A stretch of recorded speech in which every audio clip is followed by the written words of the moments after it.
এয়া ছট পূজাৰ পিছদিনাখনৰ দৃশ্য। ৰাতিপুৱা আহিছে ল'ৰা-ছোৱালীবিলাক আৰু ধুনীয়াকৈ টেবুলত দেখিছেনে খোৱা বস্তুবিলাক থৈ থৈ গৈ আছে। কাৰণটো নিশ্চয় গম পাইছে।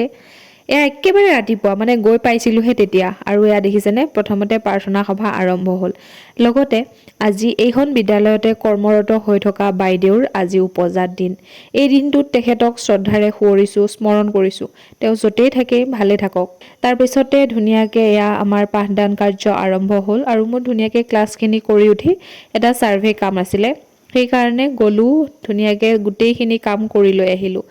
আৰু যিহেতু বাইদেউৰ ঘৰৰ ফালৰ পৰা মানুহ আহিব তেওঁৰ উপজাত দিনটোত ল'ৰা-ছোৱালীবিলাকক কিবা অকণমান খুৱাবৰ কাৰণে, সেয়েহে সোনকালে মই মোৰ ছাৰ্ভে কামখিনিও কৰিলোঁ আৰু কৰি মেলি অহাৰ পিছত এয়া তেওঁলোকো আহি পালেহি আৰু ধুনীয়াকৈ খোৱা বস্তুবিলাক ল'ৰা-ছোৱালীবিলাকৰ কাৰণে লৈ আহিছে। এইখিনি সময়ত মনটোক কেনেকুৱা লাগিছিল বুজাব নোৱাৰোঁ আৰু উপায়ো নাই, বেলেগ একো নকওঁ। তেওঁ সদায় ভালে থাকক তাৰে কামনা কৰিছোঁ আৰু আজিলৈ আহিছোঁ।